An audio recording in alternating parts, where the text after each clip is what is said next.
Okay, so if you've seen the video in this segment in order, you probably just watched the video on racial bias in real estate, particularly in appraisals. There's other racial bias in real estate in regards to steering minorities to different areas where properties are uh, more likely to be sold to minorities in a steering situation. That was what happened in the past in terms in my day. Today, that can be bypassed because a lot of your uh, properties in a lot of different areas are on the internet, so you can see a property without even having to go to its physical location in terms of the insides and outsides and all the amenities and features that that property has. You don't get a good idea about the neighborhood. That takes a physical visit to the property. But in terms of being steered to a property or steered away from the property, that can be eliminated just because of our technology today. So today I'm going to go over some of the aspects of how you get around this devaluation in appraisals based on race or skin color or what have you. First of all, in these 12 units, the first is the ownership of the appraisal. If you are paying for that appraisal, especially if the lender tells you that this is the appraisal company to use, or here's a list of appraisal companies that we accept, and you contact that appraiser and you give him physical money, that appraisal is your property, and without being hardcore about it, you can ask the appraiser for at least a copy of the appraisal, and I mean the full copy, including duplicate pictures and so forth and so on. So that's one thing to keep in mind: is that that appraisal is your property. You submit the original appraisal to the lender, and it's usually done by the appraiser to maintain chain of custody and so forth, so that the appraisal is not tampered with. But you get a copy of it, and you can review that copy. Now, the types of appraisals, there are many. I'll give you just a few that you need to be aware of. Quick sale. That's an appraisal where if the property becomes in jeopardy in terms of the payments not being made, or the property going into foreclosure, or if there's a first and a second on the property, a first trust deed and a second trust deed, and the lender you're going through happens to be the second trust deed, the second trust deed holder is going to be concerned that the first trust deed is paid timely and not going into foreclosure, so that they don't lose their position and their investment in the property. So you have the quick sale, you have a Fannie Mae appraisal, you have a conventional loan appraisal, and there are several others.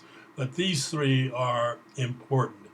It's important for you to know if this appraisal is a quick sale appraisal, you're going to get a lower value because they're going to want to know where they set the price of the property to sell the property quickly. That's a quick sale appraisal. Fannie Mae appraisal. That's an appraisal that will typically go to investors in the secondary market, which I will talk about later on in this video. And then the conventional loan appraisal, basically, that could be the same as the Fannie Mae appraisal, but it's a typical appraisal where the borrower puts 20% down and the lender finances 80% of the loan, of the 80% of the property value.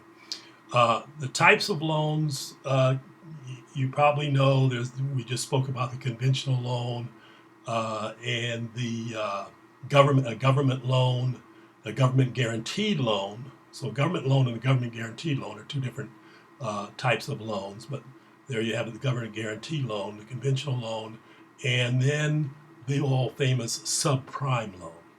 That's the one you want to avoid, and that's a function of how you control your credit. And then the last is a hard money loan, which is very expensive loan for people who have unacceptable credit. Okay, the components of the appraisal. You have the property is one component, comps is another component. Now the comps are related to other properties that are supposed to be very similar to your property in the area that have sold relative in terms of time. That's how long of time that the property was sold compared to the date that you are appraising the property, and distance. How far is the comp from the subject property? And then construction type. Are the construction types similar? Is this a stucco home or is it a wood frame home? And then square footage. How much square footage is the comp compared to your square footage of the subject? And then there's features like, does it have built-ins in the kitchen? Does it have 2 baths or 1.5 baths? And then blocks or miles away, that's the distance. Time of sale, we spoke about that. And then adjustments. Now this can be very precarious, and this is one of the areas you have to look at really closely to see how the appraiser made adjustments. How much money did they adjust for differences in features? The comp that they have may be 3 blocks away. It may be sold 2 months ago, but it has 3 baths and your subject property only has 1 bath.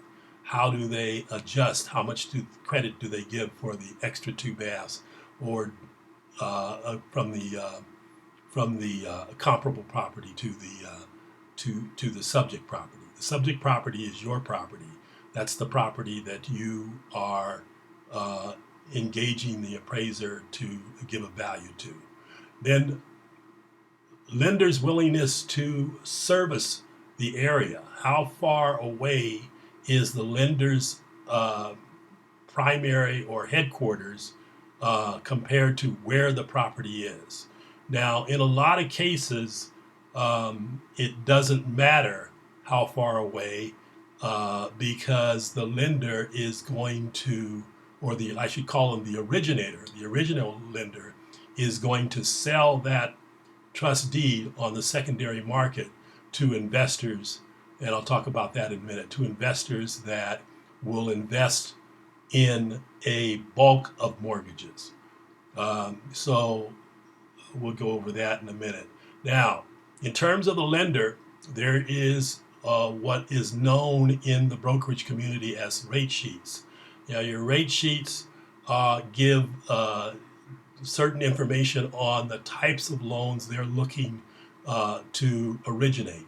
So you'll have the interest rate, you'll have the points, and you'll have a fee, and then you'll have a deadline to get those mortgages originated.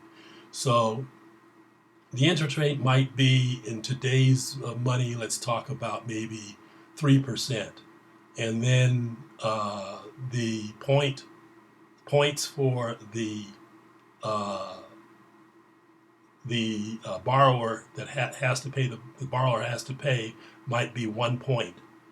And the rate sheet might say that it's a 0.5 point. So the other point, the other half that the borrower is paying is going to go to the broker. So he's going to charge 1 point, the lender is going to get a 0.5 point, and the broker gets a 0.5 point. Then the originator could be Wells Fargo or Bank of America or any of those large lenders, uh, will accumulate mortgages in this time period, this 30-day time period. And their goal may be to accumulate $300 million worth of mortgages. And they will sell these mortgages on the secondary market because they're all the same. They're all, what did I say, 4%, 1.80% financing over 20% down, and so forth and so on. They'll do the same thing for FHA loans or GI loans and so forth and so on. And so then the secondary market investors will buy this package of mortgages, and then there's a service requirement. They have to service the loan. That means if the borrower calls in and has a problem, they, as the originator, if they sold the package of loans in terms of retaining the servicing, then they have to deal with the borrower in terms of any problems or issues that they may have. So in the Fannie Mae and Freddie Mac area, these are the conventional loans that have certain conditions that are all similar, and the Fannie Mae and Freddie Mac are the government arms of investing in those loans. You also have pension funds that are investors, like the teachers' pension fund or the fireman's pension fund, and other pension funds that invest in these mortgages. And they sometimes you will see when you borrow money that your mortgage gets sold 2 or 3 times because the originator may sell it to the Fannie Mae, and Fannie Mae may turn around and sell it to the fireman's pension fund, and they're the ones that actually hold your mortgage. Sometimes you won't even know about that because Bank of America or Wells Fargo retain servicing, and they just service the loan like they own it, but they don't really own it. When you look at the title report, it'll show who actually owns the mortgage. Okay, so the next is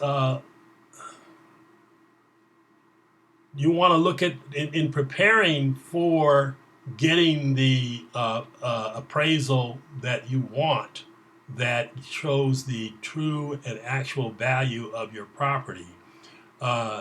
You want to be sure that you have your credit report, and you can get your credit report free, all three credit reports free once a year. And you should do that, is get that credit report every year, all three of them. Review the credit report, look for errors, any errors that may come up. You send that information. This is not my my credit card, it's somebody else's. Document that that's what it is. You send it to the credit reporting agencies, and they have a certain period of time that they have to remove any credit that is not yours, or any remarks that is not yours. When I was doing this back in the 80s, we had a factual data credit report, which was a compilation of the three credit bureaus and then some factual data reporting on the credit report. And so that went into the loan package. So what you want to do in terms of getting the proper appraisal is first get that credit report, check for errors, correct the errors, and then once you have that and you know what your credit score is, when you're dealing with the lender or the originator, they will tell you what loan you will qualify for, what the credit score has to be. If your credit score is there, make sure that you know that, so that you're not being led down the path blinded. You want to know everything you can possibly know about your credit report, the lender's requirements, how much the loan's going to cost. There was a Reg Z, which gave, in my time, I'm not sure if it still exists, but I'm sure something exists that gives you the total cost of your loan. So that when you're making your loan, there's a gross amount and a net amount. And your gross amount sometimes can include all these costs, and then your net amount would be what's actually paid to whoever is going to end up with your loan as an investment.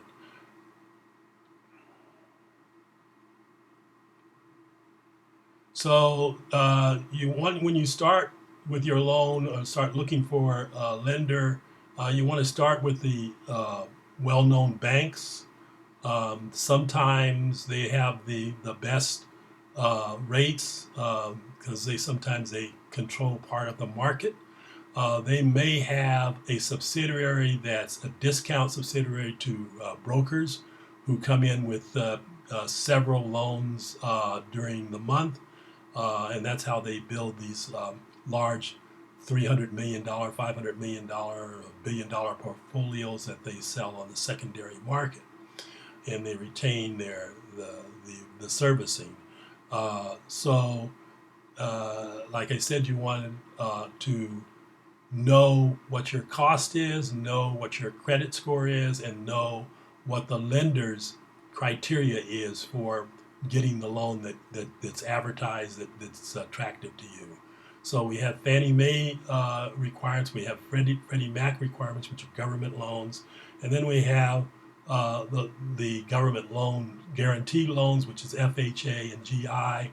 We talked about FHA, which might be where you would start with a new loan, and the FHA loans have their own requirements. They're very strictly regulated. There's a little chance of fraud with an FHA loan. However, you do have to be vigilant and make sure that whatever is promised to you is what you get. And so you have your credit report, you have the lender requirements, which you want to be very aware of. You have your cost of the loan, which you want to be very aware of, so that at the end of the day, you end up with exactly what you were promised. What I did when I was brokering loans and I had my brokerage company was I walked the client through what the promise was at the very beginning. And then at the end of the process, I had the loan documents, and I'd have a copy for me, a copy for the borrower, and a copy that went back to the lender. And then I highlighted the promises, the interest rate, the points, the monthly payment, what the costs were, what was the total interest cost over the life of the loan, et cetera, et cetera. So that way, the borrower, that would be you, would know exactly what you were getting, and would know what the promise was at the very beginning, and then what the results was at the end. So those are the ways that you can avoid getting an appraisal that is much lower than what you expected. Like this lady in this video had to get a second appraisal and remove all the pictures of her family because she thought that the first appraisal was low because they were a multicultural family. I think the husband was a Caucasian and she was a minority African American, and she felt that she got a low appraisal. She could avoid getting the second appraisal just by challenging the first appraisal in regards to what kind of appraisal did he do, who is he doing it for, what are they looking for? Are they looking for a quick sale appraisal because they don't really service the area? They're going to sell it to some investor that's maybe a small investor, and they don't want to have to go into the area. They're afraid that the area is crime-ridden and so forth and so on. All these prejudices that come across some people who do not practice um, fair lending practices. And so that's basically how you get around the condition of getting an unfair appraisal. Know everything you need to know. Um, you can get access to the comps. Make sure the comparables are accurate. And then if you have to challenge him, the challenge might be in the adjustments, how he adjusts um, differences in the comps compared to the subject property. And that's basically it. So later I will talk about getting around steering and getting around neighbors who may be problems when you move into an area that is primarily a majority, meaning mostly Caucasian occupied homes, and you moving into an area that you may have some people who are not welcoming. Generally, you'll choose an area, or people like to choose an area where the schools are good schools. They have good rating in schools. The neighborhood is a nice neighborhood. It's within your financial well-being to be in that area, as opposed to maybe other areas that are declining. And this is just your preference. Well, along with that preference goes some conditions that may be adverse in regards to people that live in the area that may not be as welcoming as people in other areas. So that's it for this video. There'll be others in regards to real estate coming up. Thank you for listening, and have a nice day.